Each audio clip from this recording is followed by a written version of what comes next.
Magandang araw mga kaibigan. Pag-usapan natin ngayon ang latest survey sa Davao City.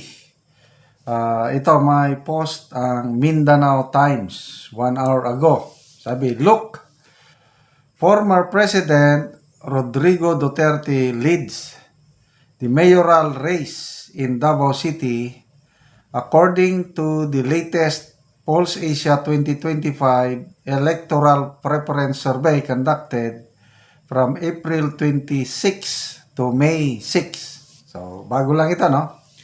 His sons, Mayor Sebastian Basti Duterte and Representative Paulo Polong Duterte also topped the surveys for Vice Mayor and the 1st District Representative respectively.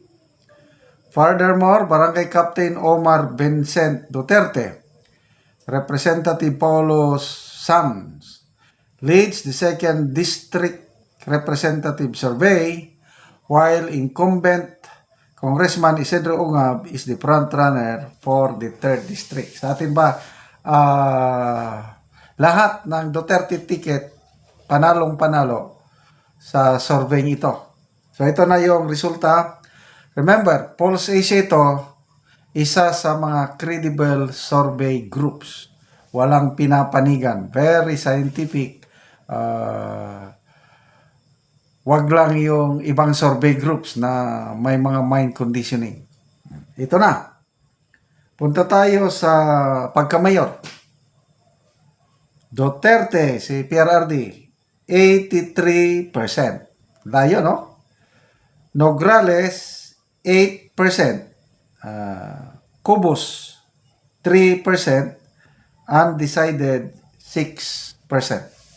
So kahit ano pang gawin nila, hindi na mananalo. Partida pa lang yan. Wala pang kampanya na dahil nakakulong nakadetain. So talagang unstoppable yung pagmamahal ng Davaoeños kay Tatay Digong. Hindi mo yan masusukat. Okay, Vice Mayor. Basti Duterte is 75%. Alag ba ito? Arag. Alag, 20%. Barcenas, 3%. Undecided, 2%.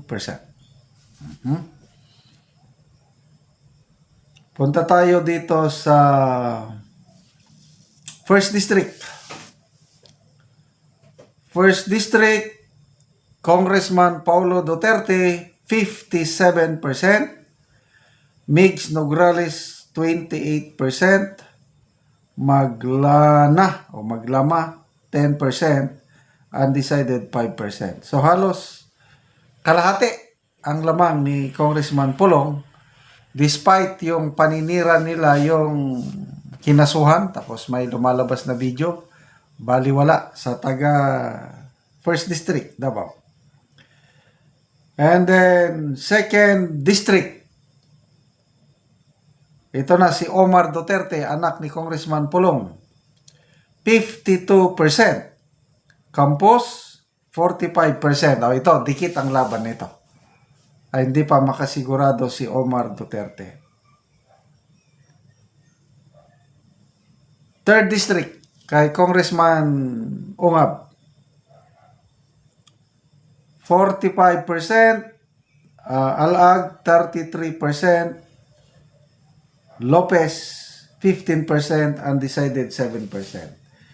So, medyo dikit din ang laban. Kaya lang, medyo malayo. Okay. So, ang tanong, sigurado naman yun na manalo si Tatay Digong. So, ano kayang mangyari?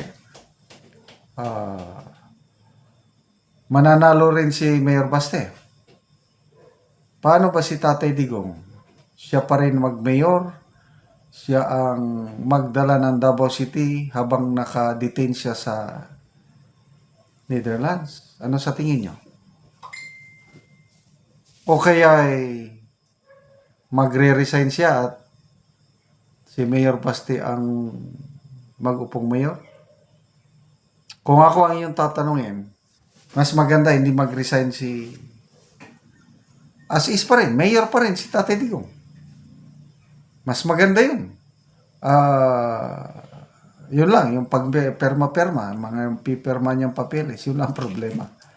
Mag-assign siya ng city administrator para i-authorize niya ang city administrator na siya ang pipirma. Kaya lang, most likely ang mag-ano dyan si Basti pa rin. He will run the city. Kahit vice mayor siya, mayroong city administrator. So anyway, salamat sa mga Dabawenyos sa inyong pagmamahal sa mga Dutertes. Nakakainggit kayo mga taga Davao na meron kayong ganyang mga leaders na remained loyal to you. Kayo naman mga Dabawenyos, you remained loyal to them. Nakaka-inspire yung nangyari last week ba yun, yung may balita, bali-balita lang na i-raid o i-search ng mga pulis yung bahay, mabilis ang aksyon ng Dabawenyo na nagwardyahan nila. Kaya walang nangyaring raid or ano, sabi na lang ng pulis na wala naman raid at ayun, parang kinasuhan. Sino ba yung kinasuhan? Si Attorney Torion and Joey Di Bebre. I don't know kung natuloy na bang kasuhan yung isa pang vlogger na sinasabi ng PNP na kakasuhan nila. So, yun po ang kaganapan sa Davao City. Yung mga hindi pa nakapasyal ng Davao ayun, speaking of pasyal ng Davao, naging tourist attraction na pala yung bahay ni PRRD sa ang daming namimisita galing sa iba't ibang lugar. Hindi lang Mindanao, pati Tagaluzon nakakarating. Ako, nakita ko na ito noong 2017 or 2018. Kita ko na yung bahay niya. Kaya lang, dinaan lang kami, nakasakyanan, pinakita, yan sir, yan ang bahay. Sabi ko, ala, grabing bahay ng presidente. Napakasimple. Kaya lang gusto kong after election siguro, sasadya na magpunta ng Davao at para mabisita yung ancestral home ng mga Duterte. At kakain ulit ako ng bulkachong, yung paboritong ulam o pagkain ni PRRD, bulkachong. Makapunta kayo ng Davao City, tanungin nyo saan makakain ng bulkachong, ituturo nila. Mayroong suki ni Tatay Digong dyan ng mga restaurant. Bulkachong po is buto-buto ng kalabaw. Napakasarap. Okay, salamat mga kaibigan sa inyong pagsubaybay sa ating channel. Nakakatulong kayo ng malaki sa tribong Talandig ng Bukidnon dahil ang sweldo natin sa channel na ito is pantulong sa tribo. Namimigay tayo ngayon ng mga yero at pako para ma-repair ang sira-sirang bahay ng tribong Talandig. Panoorin ninyo ang video na ito. Ni ang yero nga itabang sa mga tao nga kadtong daot na ilang balay. Ug abot na gid ang ilang yero. Ano ni sila ang tagaan.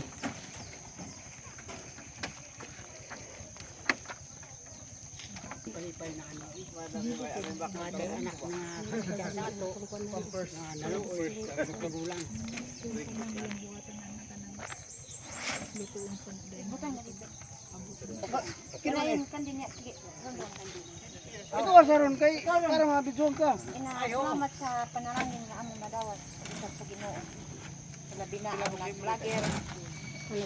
Thank you dahil sa kuhan, aning panalangin. Di akan isan di no di atabalay.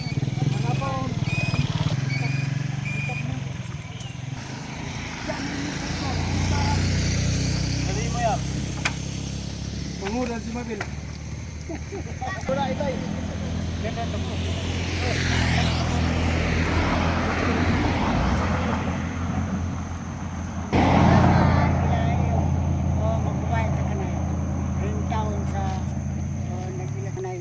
Itas ang kinabuhi hura di katapusan. Sa siya ko pag-atag. Kaya masili lang pa doon sa Ikay ka diyan ala. Nalipay. Ito ya. Kuya. Salamat tayo magbubaya. Sa ilagin na na. Salamat. Di ka na harap.